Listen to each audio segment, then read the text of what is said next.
This video is for standard 5th to 10th।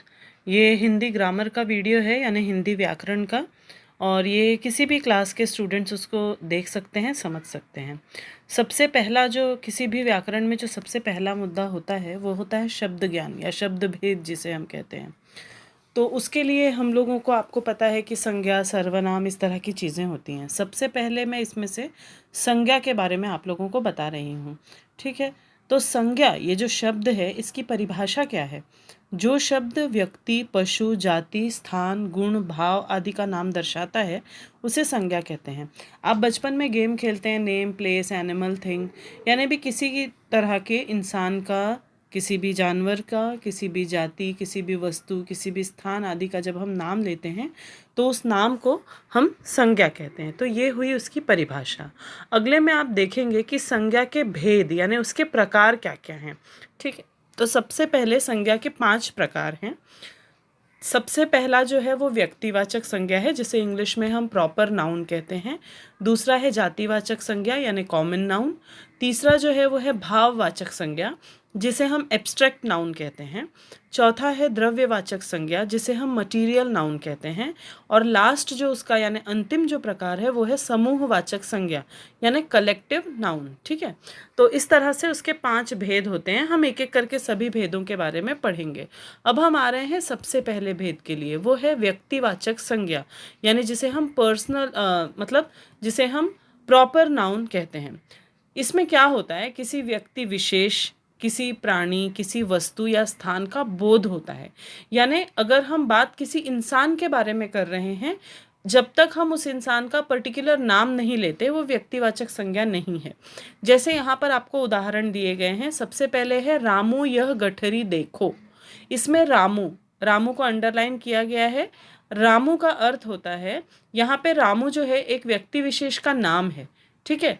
मतलब अगर यहाँ समझिए, आपको एग्जाम्पल ऐसा दिया होता कि रामू एक लड़का है, तो उसमें से लड़का जो है वो जातिवाचक संज्ञा होती और रामू जो है वो व्यक्तिवाचक संज्ञा होती। व्यक्तिवाचक इसलिए क्योंकि लड़के कई हैं पर लड़कों में एक विशेष नाम दिया गया है जिसे रामू नाम दिया है, ठीक है। तो यहाँ पे रामू यह गठरी देखो, इसमें से रामू जो है वो व्यक्तिवाचक संज्ञा है। दूसरा उदाहरण दिया है, मोती एक वफादार कुत्ता है, ठीक है। कुत्ते तो देखिए कई होंगे, तो कुत्ता जो है वो जातिवाचक में आ जाएगा। और मोती, मोती ये उस कुत्ते का नाम है, यानी मोती जो है वो किसी प्राणी विशेष का नाम है, तो उसे हम व्यक्तिवाचक संज्ञा में लेंगे।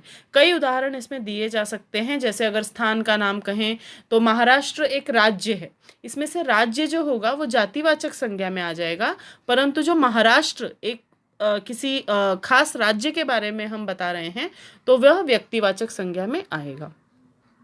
इसका अगला प्रकार है जातिवाचक संज्ञा। जातिवाचक संज्ञा का किस प्रकार हम उसे स्पेसिफाई कर सकते हैं? पूरे वर्ग या पूरी जाति का बोध।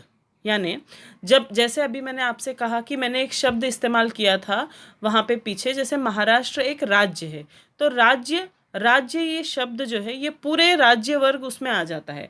यानी उसमें महाराष्ट्र भी हो सकता है, कर्नाटक भी हो सकता है, और हम उसमें हरियाणा भी इंक्लूड कर सकते हैं, पंजाब भी।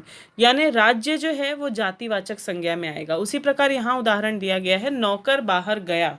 यहाँ पे नौकर का नाम नहीं बताया है। नौकर इस शब्द में कई सारे नौकर आ सकते हैं, तो ये नौकरों की पूरी जाति का बोध कराता है, इसलिए ये जातिवाचक संज्ञा है।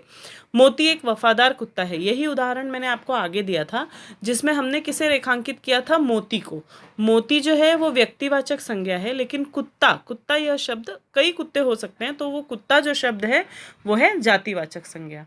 अगला तीसरा इसका प्रकार है जिसका नाम है भाववाचक संज्ञा। भाव, भाव यानी होता है भावना, उसके बारे में यहाँ आपको बताया गया है। संज्ञा शब्द से किसी गुण, दोष, भावना अथवा दशा का बोध होना।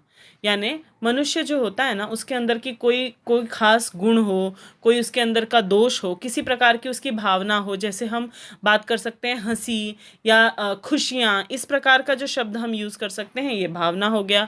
अच्छा, बुरा, छोटा, बड़ा, ये गुण दर्शाता है। दोष यानी, दोष मतलब हम उसमें कमियां निकाल सकते हैं, जैसे कि आपको उदाहरण में दिया गया है क्रोध। उसके अलावा दशा का बोध, दशा में भी आप वही भावना वाली चीज़ों को ले सकते हैं। तो यहाँ पे आपको उदाहरण दिया गया है, भगत जी, देखिए भाववाचक संज्ञा को हम इंग्लिश में कहते हैं एब्स्ट्रैक्ट नाउन, यानी उसमें हम हमारी भावना, यानी जिसे हम छू नहीं सकते केवल महसूस कर सकते हैं, उस प्रकार की चीज़ों का समावेश होता है। तो यहाँ पे आपको जो भाववाचक संज्ञा दी गई है उसके उदाहरण हैं, भगत जी को क्रोध आ गया। क्रोध क्या है? क्रोध एक दशा है, एक स्थिति है, ठीक है, एक हमारे अंदर का दोष हो सकता है। तो यहाँ पे क्रोध जो है वो भगत जी की दशा को बता रहा है। तो क्रोध ये क्या है? भाववाचक संज्ञा। अगला है हमें ईमानदारी से काम करना चाहिए। ईमानदारी यहाँ पे मैं अंडरलाइन नहीं किया गया है, लेकिन इसमें ईमानदारी आएगा। ईमानदारी जो है वो भाववाचक संज्ञा है, ये कोई गुण के बारे में हमें बताती है। तो इस प्रकार तीसरा हुआ भाववाचक संज्ञा। अगला जो चौथा प्रकार है वो है द्रव्यवाचक संज्ञा, जिसे हम मटीरियल नाउन कहते हैं, ठीक है। इसमें शब्द तो देखिए है तो वो पदार्थ ही, वस्तु ही है, लेकिन कोई अनाज, कोई तरल पदार्थ यानी क्या होता है? लिक्विड, कोई धातु अथवा वस्तु का बोध अगर होता है, पर्टिकुलर किसी मटेरियल, किसी मेटल, नॉन मेटल के बारे में बात हो रही है, तो उसे हम द्रव्यवाचक संज्ञा में गिनते हैं। जैसे कि उदाहरण दिया गया है इसका, दूध शहद से सस्ता है। यहाँ पे दूध क्या है? तरल पदार्थ है, शहद क्या है? तरल पदार्थ है। तो ये दोनों ही ऐसी वस्तुएं हैं जो द्रव्य रूप में, द्रव्य यानी असल में क्या होता है देखिए, जिसे हम मैटर कहते हैं, मैटर, उसे हम हिंदी में द्रव्य कहते हैं। साइंस की लैंग्वेज में आप उसे मैटर कहते हैं। मैटर अगर आपने साइंस में पढ़ा होगा तो मैटर का मतलब क्या होता है? कोई भी सॉलिड, लिक्विड, गैसियस जो चीज़ें होती हैं वो सब की सब मैटर में आती हैं। तो उसी प्रकार से अनाज, तरल पदार्थ, धातु, वस्तु, इन सब का बोध जिन शब्दों से होता है, जिन संज्ञा शब्दों से होता है, उसे हम द्रव्यवाचक संज्ञा कहते हैं। दूसरा उदाहरण इसका दिया गया है, सोने से अलंकार बनते हैं। अलंकार अर्थात गहने, ठीक है। तो सोने से, सोना क्या है? गोल्ड, यानी सोना एक धातु है। Gold is a metal. तो धातु जो है वो सोना है, तो सोने से अलंकार बनते हैं। इसमें सोना जो है वो द्रव्यवाचक संज्ञा का रूप है। अगला जो पांचवा, इसका आखिरी जो रूप है, जो भेद है, वो है समूहवाचक संज्ञा, जिसे इंग्लिश में हम कलेक्टिव नाउन कहते हैं। इंग्लिश में आपने पढ़ा होगा, जैसे bouquet of flowers, bunch of grapes, ऐसा हम कहते हैं ना जब हम बात करते हैं एक शब्द की। जैसे अब हम इसमें एक ही जाति के प्राणियों या वस्तुओं का समावेश होता है, एक ही जाति के। जैसे अगर यहाँ पे उदाहरण आपको दिया है, एक सप्ताह बीत गया, यहाँ पे उत्तर क्या है? सप्ताह। सप्ताह क्या है? 7 दिनों का समूह, यानी एक सप्ताह बीत गया, इसमें आपको 7 दिनों का समावेश हो सकता है। तो एक ही प्रकार की जाति की वस्तुओं का समावेश उसमें हो रहा है। जैसे अगर हमने शब्द कह दिया सप्ताह, तो उसमें अपने आप ही 7 दिनों का समावेश हो गया। अगला उदाहरण है इसका, डाकघर में बड़ी भीड़ थी। भीड़, भीड़ इस एक शब्द में, इसे हम एक वचन तो कह ही नहीं सकते, क्योंकि भीड़ अनेकों वचन में आ जाएगा। इसमें कई सारे स्त्री, पुरुष, बच्चे, बूढ़े सभी का समावेश होता है। तो यानी भीड़ जो है वो एक समूह है, लोगों का समूह है, इसलिए इसका नाम है समूहवाचक संज्ञा। तो इस प्रकार से हमने संज्ञा, संज्ञा की परिभाषा, उसके उदाहरण, उसके भेद और प्रकार के बारे में जानकारी प्राप्त की है। और ये वीडियो जो है ये हिंदी मीडियम, इंग्लिश मीडियम या मराठी मीडियम जो भी हैं हिंदी को फॉलो अप करने वाले, वो फॉलो कर सकते हैं। Thank you.